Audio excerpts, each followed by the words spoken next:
Malgré le fait que nous sommes dans une période particulièrement lunaire, la ministre de l'Éducation nationale a pris la tête de l'événement. La tribune a répondu à une première question concernant les valeurs de l'école, notamment la nécessité de protéger l'école de l'intégrisme et de l'obscurantisme.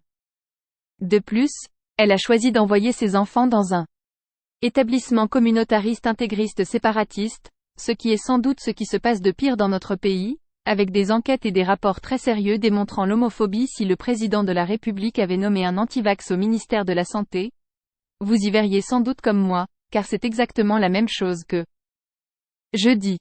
Comment accepter qu'au ministère de l'Éducation nationale on ait une ministre qui ne croit pas dans l'école publique, qui déteste l'école publique, qui aille jusqu'à diffamer une enseignante et une équipe éducative? C'est extrêmement grave, singulièrement dans un moment où l'école souffre, où elle souffre du manque de moyens, où elle souffre des suppressions de postes ISO. L'école publique, peut-être pas dans votre secteur madame, mais où l'école publique dans ma circonscription, elle vit encore des classes qui ferment, des écoles qui ferment, des enseignants qui sont en détresse. Et moi je vous invite madame la ministre à un nouveau rendez-vous en terre inconnue. Venez au lycée Jean Rostand de Mantes-la-Jolie voir les enseignantes et les enseignants qui ont écrit à vos 3 prédécesseurs qui réclament des mots pour assurer leur mission républicaine au service de l'égalité. Eux ne demandent pas à faire du catéchisme, ne demandent pas à discriminer les homosexuels, eux ne prônent pas la chasteté, eux ils veulent pouvoir remplir leur mission au service des élèves, parce que l'école de la République, elle est une promesse de liberté, d'égalité et de fraternité pour tous les enfants de notre République. Madame la ministre, c'est lunaire. Pourquoi restez-vous en poste? Vous ne pouvez pas agir puisque vous êtes aujourd'hui détesté par la communauté éducative à juste titre. Merci.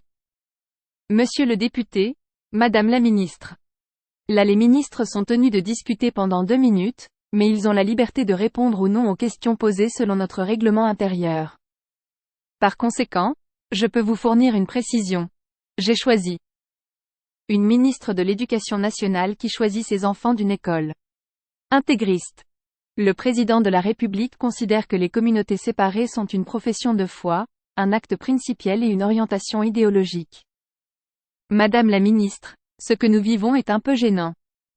N'avez-vous pas honte d'être ici pour parler de l'école publique et de l'école républicaine alors que vous avez insulté une communauté éducative qui ne vous permet pas de visiter sans huer un établissement public? Vos rendez-vous en terre inconnue dans des établissements publics cette semaine ne changeront rien. La communauté scolaire a besoin d'une certaine madame la ministre. Pourquoi ne pas quitter ce ministère ou cette partie de ce ministère pour vous concentrer sur les Jeux Olympiques et laisser l'école se reconstruire et se débarrasser des diffamations que vous infligez aux enseignants et aux enseignants, loin des mensonges que la presse a répétés à plusieurs reprises. Vous parlerez peut-être dans un instant de l'autorité des enseignants, mais qui béfou. Un groupe de parents vigilants dirigé directement par l'entourage d'Éric Zemmour a organisé un colloque au Sénat.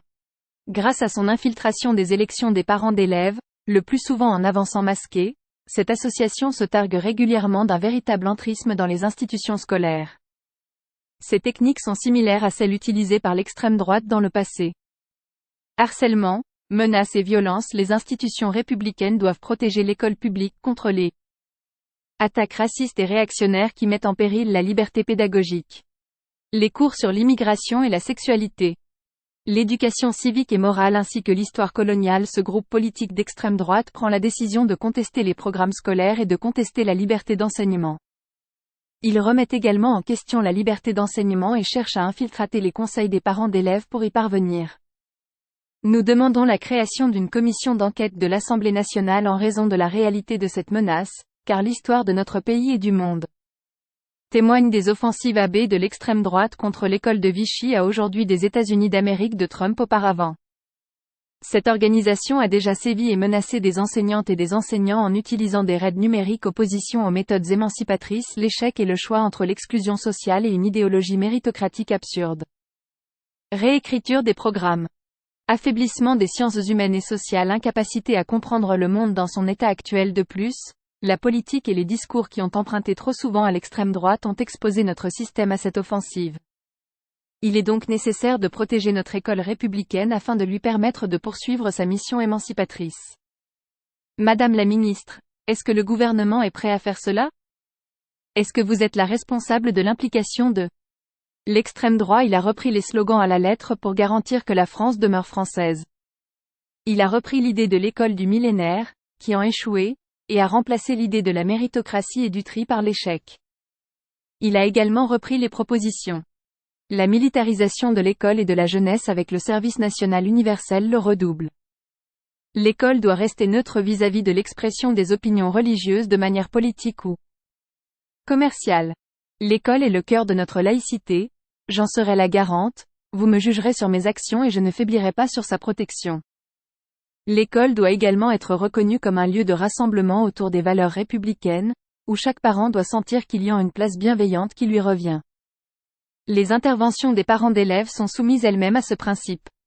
Il est interdit de promouvoir un parti politique ou une entreprise commerciale. Il ne faut pas instrumentaliser les élections des parents d'élèves, car c'est un espace, comme je l'ai mentionné. L'objectif de notre école de neutralité est de promouvoir l'épanouissement et l'émancipation de tous nos élèves.